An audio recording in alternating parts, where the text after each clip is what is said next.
Hey, how's everyone doing? Hope everyone's having a good day out there. So some big news just dropped from Honda just yesterday. And it kind of goes in line with what we've been seeing from the company the last few years actually.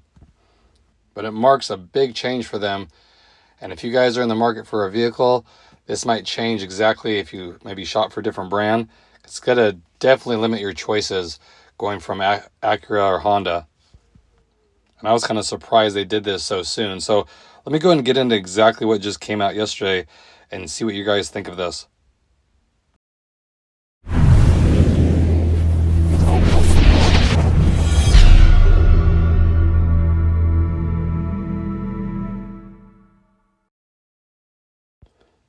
So like I said, we know the auto industry is changing, just a matter of time. We saw the Acura TLX get killed off last year. So you can definitely see how they're streamlining things. So this announcement, even though it was a shock, you can kind of see things like this coming. So what they just announced, Acura is no longer going to make the Acura RDX. It's officially been killed off, and this is the last year. So the 2026 RDX is the last year of that vehicle. And like I said, it was a very nice SUV. If someone didn't want like the full size MDX, it was a great in between. Had the nice 2.0 engine in it, just like the TLX had.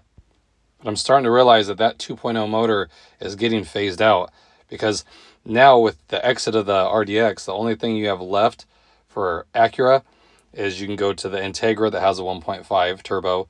You can go to the ADX that has a 1.5 turbo. Or then you have the MDX with the different V6 variants, depending on if you get the Type S model or the other ones. But you can kind of see how they're phasing all the engine options out, really streamlining it.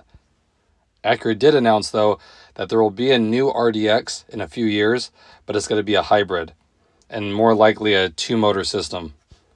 So just like you saw them try the ZDX, the electric vehicle, well, they're not really there yet. So a lot of these things are going to get phased out into the hybrids vehicles, unfortunately.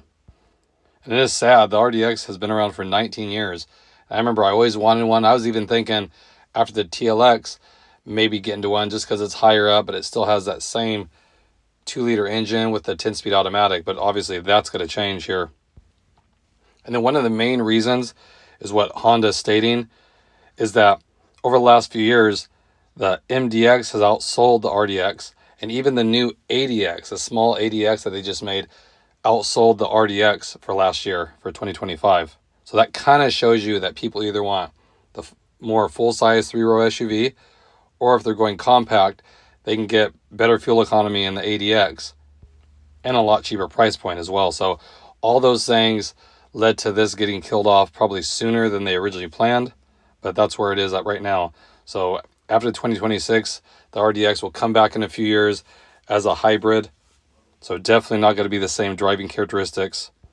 So it's kind of sad that they're taking some of that sportiness out of it. So if you guys are in the market for an RDX, this would be a good time to get one, 2026 being the last model year. And I'm sure you get some good discounts as the year gets closer to ending. Try to move these products if they aren't really selling as it is.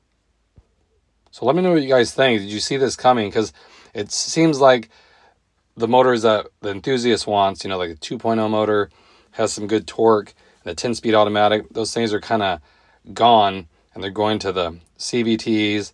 The 1.5 turbo seems to be in everything now, kind of streamlining the choices that you get. And if I didn't have my TLX, I might shop a different brand, because I do like the driving characteristics of it.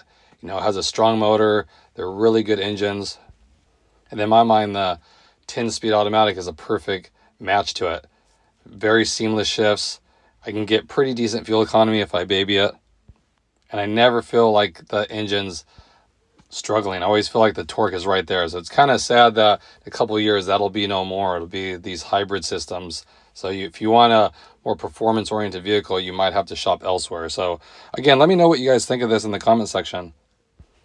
I guess the days are gone where you can get like a nice little bit more performance out of the Acura lineup compared to the Honda. Seems like it's going to be way more streamlined on both sides of it too. So again, I wanted to share this with you guys. If you haven't already heard, like I said, it just came out yesterday.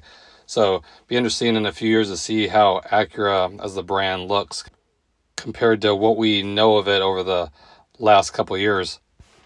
So again, I wanted to just bring that to your attention. Hope everyone's having a good day out there. If you have any questions, comments, as always, leave them below. I'll get right back to you. And I'll catch you guys on the next video.